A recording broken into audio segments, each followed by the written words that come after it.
안녕하세요. 12월 14일 화요일 아침 건강한 5분 시간입니다. 오늘은 사사기 21장 13절부터 25절까지고요.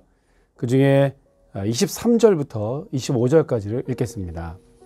베냐민 자손이 그같이 행하여 춤추는 여자들 중에서 자기들의 숫자대로 붙들어 아내로 삼아 자기 기업에 돌아가서 그 성읍들을 건축하고 거기에 거주하였더라.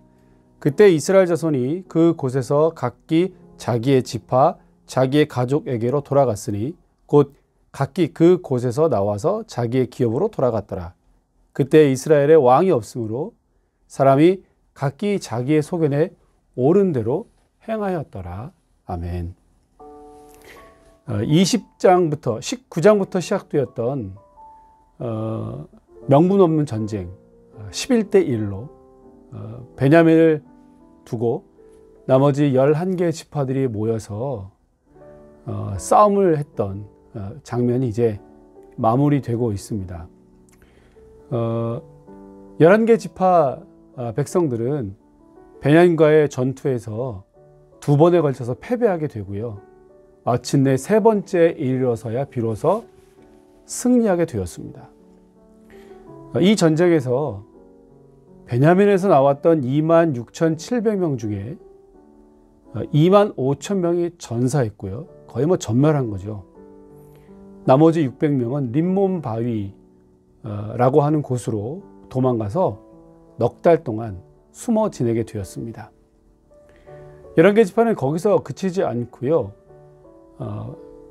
베냐민 성읍, 기브온 성읍으로 진격해 들어가서 닥치는 대로 남녀노소를 불문하고 모든 재산들을 불사르고 모든 생명들을 다 죽였습니다.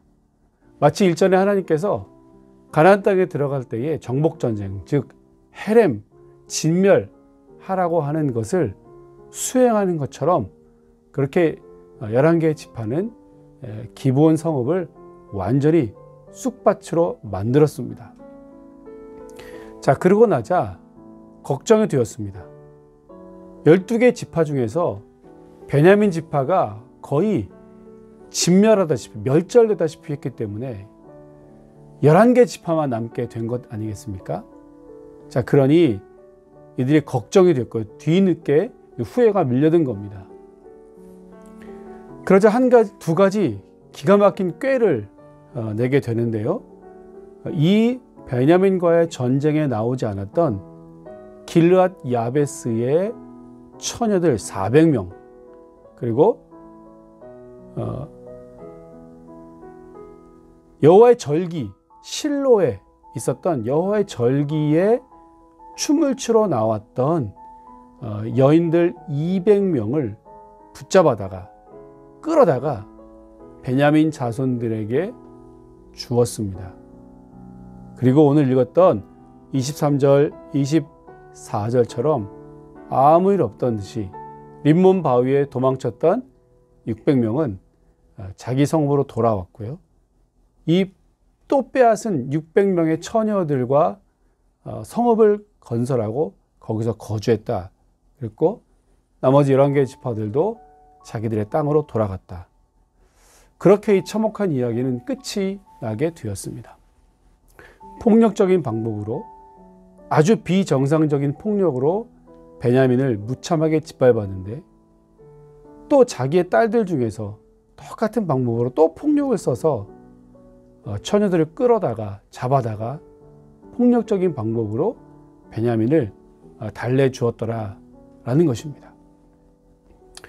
19장부터 이 레위인의 첫 이야기가 시작되는데요. 그때 시작할 때 이스라엘에 왕이 없었을 때라고 시작했고요.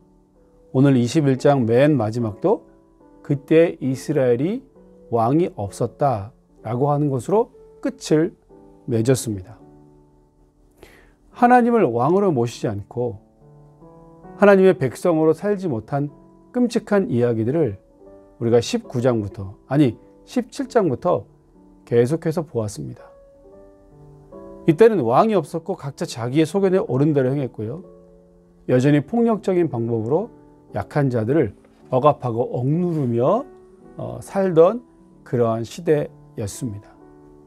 사사기는 우리에게 묻고 있습니다. 왕이 누구냐라는 겁니다. 여러분, 왕이 누구입니까? 우리의 진정한 왕은 누구이십니까?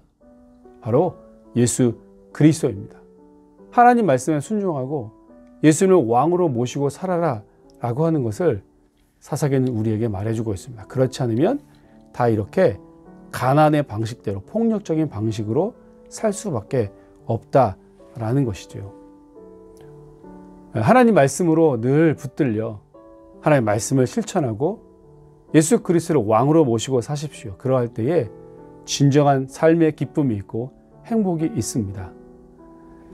이 땅에 무너진 공의와 정의를 세우는데도 우리가 하나님의 말씀을 바르게 지켜 살아가는 것으로 충분히 가능한 줄로 저는 믿습니다. 말씀 붙들고 날마다 승리하며 살아가시기를 주의 이름으로 축원합니다. 그동안 건강한 5분을 약 1년 6개월 이상, 1년 8개월 정도 아침마다 이렇게 말씀을 묵상했었는데요. 이제 오늘로 건강한 5분을 마치려고 합니다. 내년부터는 또 다른 방법으로 매일같이 말씀을 묵상하는 새로운 방법으로 말씀과 함께 여러분들을 찾아가려고 하는데요. 그동안 함께 해주셔서 너무 감사드리고 바라기는 늘 말씀에 순종하고 말씀이 주는 기쁨으로 여러분 충만케 되셨으면 참 좋겠습니다. 어떤 방식이 되었던 하나님 말씀으로 충만하십시오. 거기에 삶의 기쁨이 있고 만족과 유익이 있습니다. 그런 여러분 모두가 되시기를 주님의 이름으로 축원합니다.